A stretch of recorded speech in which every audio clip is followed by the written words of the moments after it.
Hello friend, good morning. আমি অনুভা, এডি ফ্যামিলিতে সবাইকে স্বাগত।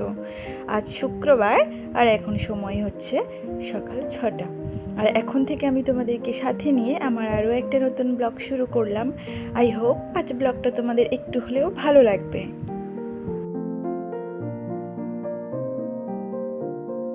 আজকে উঠেছি প্রায় 5টা নাগাদ, তাই মোটামুটি বাসি কাজকর্ম হয়ে গেছে। বাসি কাজকর্ম বলতে ওই ঘরে দরজা জল ছড়া দেওয়া, ঘরগুলো সামনে একটু মোছা, কিচেনটাকে একটু মুছে নেওয়া, ডাইনিং টেবিলে মুছে নেওয়া, এইগুলো মোটামুটি হয়ে গেছে। তো আমি 6টা থেকে কিন্তু রান্নার কাজে লেগে গেছি। তেমন কিছু রান্নার স্পেশাল নয়, জাস্ট এমনি রান্না, কিন্তু তাও সকাল সকাল কাজটা করে নিচ্ছি, কারণ ওরা সবাই স্কুলে যাবে আর যাতে ওদের সঙ্গে বসে আমি একটু ব্রেকফাস্টটা করতে পারি, এই আশাতেই কিন্তু আমি একটু সকাল সকাল কাজগুলো করার চেষ্টা করি। মানে আমি সবসময় একটু চেষ্টা করি যে আমরা তিনজনে কোনোভাবে যেন একসঙ্গে একটু খেতে পারি। ওরা যখন ভাত খায় আমি তখন ব্রেকফাস্ট করি। তো যাই হোক, দেখো তাই জন্য একটু তাড়াহুড়াই করে করছি। তো আজ করছি মুগের ডাল মাছের মাথা দিয়ে আর ঢেঁড়স দিয়ে, ঢেঁড়সের ঝাল ওই সর্ষে বাটা দিয়ে আর কি। তো আমাদের তো এই দুটো পদই রান্না হয়। আর কি বলো তো, সবসময় যে ভালো মন্দ রান্না করে করে ভিডিওর মাধ্যমে শেয়ার করতে হবে এমনটা কিন্তু নয়। আমরা সবসময় তো যেরকম সাধারণ জীবনযাত্রা করি সেইভাবে, মানে সাধারণ জীবনযাত্রাতে যেমন খাওয়া দাওয়া, যেভাবে পোশাক আশাক পরি সেই নিয়ে কিন্তু আমি ভিডিওটা করি। অনেকেই আছে এমন যে আমাকে অনেক কমেন্টস করেছে নাইটি পরে কেন ভিডিও করি, বা নাইটিটা আমি এইভাবে কেন পরি। তো কি তাদেরকেই বলবো যে আমি বাড়িতে ঠিক যেভাবেই থাকি, যেভাবেই খাওয়া দাওয়া করি, আমি সেইভাবেই কিন্তু চলার চেষ্টা করি, আর তোমাদেরকে কিন্তু সেইভাবেই দেখানোর চেষ্টা করি। আমি খুব হাইফাই নই, আর আমি সত্যি খুব সাধারণ। আমার কোনো এলাক পোশাকেরও কোনো বাহুলতা নেই। আমি খুব সাধারণ মানুষ, আর সাধারণভাবে চলতেও ভালোবাসি। আর সেটাকেই আমি তোমাদেরকে ভিডিওর মাধ্যমে দেখাই। যাদের খারাপ লাগবে প্লিজ আমার ভিডিওটা এড়িয়ে যাবে, কেউ কোনো খারাপ কমেন্ট করবে না, ঠিক আছে? তো যাই হোক, দেখো এদিকে কিন্তু আমি ডালটা বসিয়ে দিয়েছি। মানে ডালটাকে প্রথমে একটু ধুয়ে রেখে দিয়েছিলাম, জলটা একটু শুকিয়ে যাওয়ার পর না হালকা একটু তেলে ভেজে নিয়েছিলাম। নেওয়ার পর ডালটাকে সেদ্ধ করে মানে জল ঢেলে দিয়েছিলাম। জলটা ফুটে উঠলে ডালটাকে নামিয়ে নিয়েছিলাম। নেওয়ার পর এদিকে তারপর আবার সম্বার দেওয়ার সময় আবার একটু তেলে পাঁচফোড়ন আর তেজপাতা দিয়ে ফোড়ন দিয়ে, আদা কাঁচা লঙ্কা আর জিরে যেটা বাটনা ছিল সেটা দিয়ে, একটু নুন হলুদ দিয়ে আবার ডালটাকে ফুটিয়ে নিয়ে না মাছের মাথাটা দিয়ে দিলাম। দিয়ে দেখো মাছের মাথাটাও একবার ফুটিয়ে উঠলে ডালটা নামিয়ে নেব। তো এইভাবেই আমি কিন্তু মুগের ডাল করে থাকি। আর মুগের ডালে এই মুগের ডালটাতে একটু চিনি আর একটু গরম মশলা অ্যাড করলে আরও খুবই সুন্দর খেতে লাগে। কিন্তু এই যে চিনি আর গরম মশলা এই দুটোই আমার হাজব্যান্ড খেতে পারবে না, তাই জন্য কিন্তু আমি এই দুটোকে অ্যাভয়েড করি। আর আগে যখন করতাম না এইভাবে করতাম, মানে চিনি গরম মশলা দিতাম, বেশ সুন্দর লাগতো মুগের ডালটা। তো এখন যে খারাপ লাগে তাও বলবো না, এখনও বেশ ভালো লাগে। তো আর দেখো তারপর এদিকে কিন্তু আমি ঢ্যাঁড়সের যে ঝালটা বানাবো সেটা বসিয়ে দিয়েছি।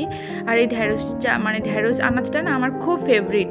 মানে কি বলবো, এত ভালো লাগতো আনাজটা। এক সময় প্রচুর খেয়েছি, মানে রোজ দিনই বলতে পারো যে আমার মানে ভাতের থালাতেই ঢ্যাঁড়সটা পেতাম। তো এখন মানে ঢ্যাঁড়সটা খেয়ে খেয়ে এতটাই অরুচি এসে গেছে যে ঢ্যাঁড়সের গন্ধটাই নিতে পারি না আর। মানে ঢ্যাঁড়সটা রান্না করলে না ভালো লাগে না আর খেতে একদম। তো যে কোনো জিনিস হয়তো অতিরিক্ত খারাপ, তাই না? যেমন বাচ্চাদের অতিরিক্ত ভালোবাসাও খারাপ, তেমন অতিরিক্ত যে কোনো জিনিস যে কোনো মানুষের প্রতি, শুধু বাচ্চাদের না, যে কোনো মানুষকে অতিরিক্ত ভালোবাসা বা অতিরিক্ত বিশ্বাস করাটাই কিন্তু সব থেকে বড় ভুল, তাই না? তো আমি এরকম অতিরিক্ত ঢ্যাঁড়স খাওয়ার ফলে কিন্তু আমার এই সমস্যাটা হয়েছে। এখন আর ঢ্যাঁড়সটাই খেতে পারি না আমি। এটা রান্না করলাম শুধু আমার হাজব্যান্ডের জন্য, আমি কিন্তু খাবো না। আমার শুধু ডাল ভাত হলেই হয়ে যাবো, খাবো তো একদম এক মুঠো ভাত। আর আমার মেয়ে একদমই ঢ্যাঁড়স খায় না, মানে ওই ল্যালে টাইপের জিনিসগুলো একদমই খেতে পারে না। ঢ্যাঁড়স কচু এগুলো খেতে পারে না, যার জন্য ওকে একটা ডিম ভেজে দিলাম, আর ওই ডিম ভাজা ডাল দিয়ে কিন্তু খেয়ে চলে যাবে।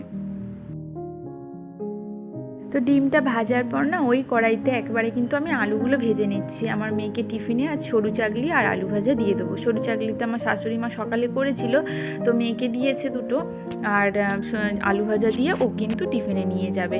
আর ওকে দুটো দিয়েছে, আমাকেও দুটো খেতে দিয়েছিল সরু চাগলি। তো আমি আলু ভাজা আর সরু চাগলি দিয়ে কিন্তু ব্রেকফাস্টটা করে নেব। আর তাড়াহুড়া করেই করছি যাতে তিনজন একসঙ্গে মিলে বসে খেতে পারি। তো দেখো তিনজনে কিন্তু একসঙ্গে বসেই খাওয়ার সুযোগটা হয়েছে, আমার মেয়ে আর আমার হাজব্যান্ড ভাত খাচ্ছিল, আর আমি কিন্তু ব্রেকফাস্ট করে নিলাম ওই সরু চাকরি আর আলু ভাজা দিয়ে। আর তারপর দেখো ওরা খেয়ে সেরে ওদের মতো ওদের কাজে বেরিয়ে গেল, আর আমি কিন্তু আমার নিজের কাজে আবার ব্যস্ত হয়ে গেলাম। বিছানাটা তুলতে তুলতে তোমাদের সঙ্গে একটু কথা বলা যাক।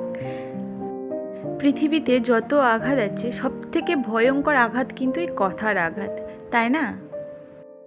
এই আঘাত দেখা যায় না বলে কেউ বুঝতে পারে না যে মানুষটা কতটা আহত হয়েছে, তাই না বলো?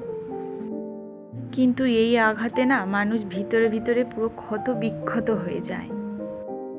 তাই কাউকে কিছু বলার আগে একবার ভেবে নেওয়া উচিত যে বিপরীত দিকের মানুষটার কতটা আঘাত লাগতে পারে, তাই না?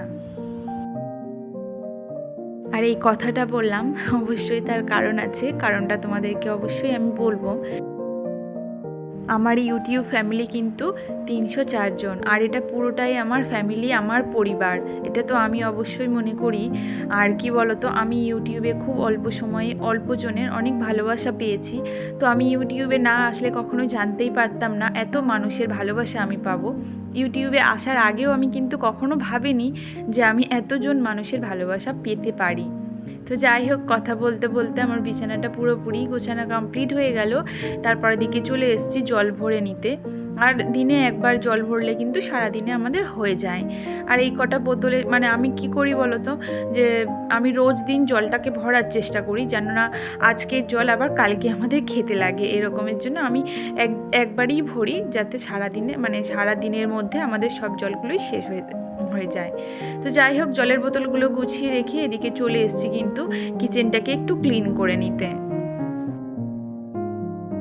কালকে আমার হাজব্যান্ড ডাক্তারখানায় গেছিলো, তো ডাক্তার ওকে বলেছেন যে একবার মানে ভাত খায় তো যেহেতু একবার, তো এবার একবারের পরিমাণটা ও একটু বেশি ভাত খেতে পারে। আর রাত্রে কিন্তু ভাতটা অ্যাভয়েড করবে, মানে রাত্রে ভাতটা খেতে পারবে না।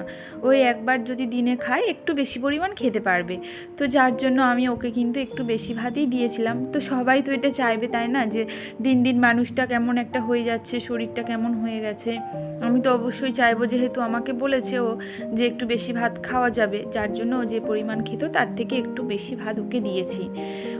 ও মানে তখন ছিল না, ওর ভাতটাকে আমি বেড়ে দিয়েছি। ও মানে স্নান করতে গেছিলো, ওকে ভাতটা বাড়ার পর না ও যখন এসে দেখছে ওর ভাতের পরিমাণটা একটু বেশি হয়েছে, তখন আমাকে বলছে আমাকে কি মেরে ফেলার ধান্দায় আছো আরও। কথাটা যে কতটা আমার লেগেছে আর কোথায় লেগেছে সেটা কিন্তু একবারও বোঝেনি, মানে কতটা খারাপ লাগতে পারে এই কথাটার কারণে। যার জন্য সকাল থেকে আমি মানে খাটাখাটনি করলাম, করে একসঙ্গে বসে ব্রেকফাস্ট করব বলে আমি মানে তাড়াহুড়া করে কাজকর্মগুলো করে নিলাম। আর সেই খেতে বসে যখন এই কথাটা আমাকে শুনতে হয়েছিল তখন ভীষণই খারাপ লেগেছিল। তো যার জন্য কিন্তু আমি এই কথাটা বলেছিলাম যে মানুষের সবথেকে বড় আঘাত কিন্তু কথার আঘাত, তাই না? তো এই কথাটার জন্য কিন্তু আমার ভীষণ খারাপ লেগেছিল। আর আমি যখন ভয়েস ওভারও দিচ্ছিলাম না, তখন কথাটা বলতে বলতে অলরেডি আমার চোখে জলও এসে গেছিলো। তো এই যে নীরবতা, এই যে নীরব আঘাতটা কেউ কিন্তু বুঝতে পারে না। সবথেকে বড় কথা হচ্ছে নিজের মানুষজনের কাছ থেকেই কিন্তু বেশি আঘাতটা পাওয়া যায়। যাদেরকে দেখবে তুমি বেশি ভালোবাসছো, তারা যদি একটু কোনো মানে ব্যথাজনক কথা বলে না, তখন কিন্তু প্রচণ্ড কষ্ট হয়। আর যাদেরকে তুমি বেশি ভালোবাসবে তারাই কিন্তু বেশি আঘাত করে, এটাই বাস্তব। তো যাই হোক, অনেকটাই বকবক করে ফেললাম। অনেকের কাছে হয়তো মনে হবে যে আমি অনেকটা জ্ঞান দিয়ে ফেললাম, আসলে কিন্তু সেটা না। এটা হচ্ছে মানে আমার মনের কথা, আমি যেটা মনে করি আর কি, সেটাই তোমাদের সঙ্গে শেয়ার করলাম। তো কথা বলতে বলতে আমার কিন্তু অনেকগুলোই কাজ কমপ্লিট হয়ে গেছে। আমি উপরে জামা কাপড় কিছু মেলা ছিল, মানে আমার হাজব্যান্ড সকালে কেচে দিয়েছিল, সেগুলো শুকিয়ে গেছিলো, তুলে আনলাম। আর আমি ওই বেডশিটের সঙ্গেও জামা কাপড় কয়েকটা কাচতে দিয়েছিলাম, সেগুলো কাচা হয়ে গেছিলো, উপরে মেলে দিয়ে এসেছি। আর তারপর নিচে এসে কিন্তু ঘর বারান্দাগুলো পরিষ্কার করে ঝাড় দিয়ে মুছে নিচ্ছে। এই পর্যন্ত যারা আমার সঙ্গে আছো, যারা আমার ভিডিওটাকে দেখছো, তারা একটা করে লাইক দিও। তোমাদের এক একটা লাইক কিন্তু আমাকে ভিডিও করার জন্য অনেকটাই উৎসাহ জাগায়। আর আমার চ্যানেলে যদি নতুন সদস্য হয়ে থাকো, তাহলে প্লিজ আমার চ্যানেলকে সাবস্ক্রাইব করে আমার ছোট্ট পরিবারের সদস্য হয়ে যেও। তোমাদের ভালোবাসায় কিন্তু আমার 304 সাবস্ক্রাইবার হয়ে গেছে, তার জন্য তোমাদেরকে অনেক অনেক ধন্যবাদ। অনেকেই অনেক কথা বলেছিল আমি যখন ভিডিও শুরু করি, এবং আমার নিজের লোক মানে আমার হাজব্যান্ডও অনেক রহস্য করেছিল, অনেক প্যাক মেরেছিল আমাকে নিয়ে। তো আমি দেখাতে চাই যে আমিও হয়তো কিছু করতে পারি বা আমি কিছু করতে পারবো। তো তোমরা আমার পাশে থাকো, অবশ্যই তোমাদের ভালোবাসা ছাড়া আমার কিন্তু এগিয়ে যাওয়া সম্ভব না। তোমরা যদি না ভালোবাসা আমাকে দাও তাহলে আমি কখনোই এগোতে পারবো না। তো প্লিজ তোমরা আমার পাশে থাকো যেভাবে আছো। তো আরও আমি তোমাদেরকে চাই আমার পাশে। আর আমিও দেখাতে চাই যে আমি গ্রামের বউ হয়েও আমি কিছু একটা অন্তত করতে পেরেছি। তো দেখো আমার কিন্তু ঘর বারান্দা সব মোছা কমপ্লিট হয়ে গেছে। তারপর আমি স্নান করতে যাচ্ছি। আর আজকে বৃহস্পতিবার, আমার মেয়ে স্কুলে চলে গেছে। ও আজকে বললাম মা আমি তোমাকে ঠাকুর ঘরে সব কিছু রেডি করে দিয়ে যাচ্ছি, তুমি ঠাকুর ভোগটা দিও। আর আমিও ভাবলাম অনেক দিন ঠাকুর ঘরে ওঠা হয়নি, তো তাড়াতাড়ি স্নানটা করে আমি একটু ঠাকুর ঘরে যাব। তো আমার মেয়ে কিন্তু বাসন মেজে ঠাকুর ঘর মুছে সব রেডি করে দিয়ে গেছিলো। আমি গিয়ে কিন্তু একটু ঠাকুরভোগটা দিয়ে নিচ্ছি। আর বৃহস্পতিবার করে আমি চেষ্টা করি গোপালকে একটু স্নান করানো, মানে সপ্তাহে একদিন করে গোপালকে আমি স্নান করাই। তো যাই হোক, বৃহস্পতিবার একটু মিষ্টি বা একটু ফল দিয়ে আমি ভোগ দেওয়ার চেষ্টা করি। তো আজকে যেহেতু ফলটা ছিল না, আমার হাজব্যান্ডকে বলেছিলাম একটু মিষ্টি এনে দিতে, তো মিষ্টিটা দিয়ে কিন্তু আমি ভোগ দিচ্ছি। আর এইভাবে আমি যদি কখনো মানে ভোগ দিতে পারি আর কি বৃহস্পতিবার করে, তো আমার মনটা ভীষণ শান্ত হয় আর খুবই ভালো লাগে। অনেকেই আছে দেখেছি যারা বৃহস্পতিবার কিন্তু অনেক সুন্দর করে ঠাকুর ঘর সাজায়, ঠাকুরকে ভোগ দেয়, কিন্তু সেভাবে আমি তো হয়তো কিছু করতে পারি না। যেটুকু পারি সেটুকুই কিন্তু আমার মনের শান্তি।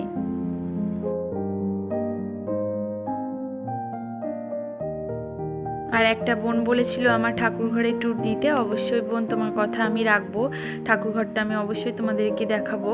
তো তার জন্য একটু সময় আমি তোমাদের কাছে চেয়ে নিচ্ছি।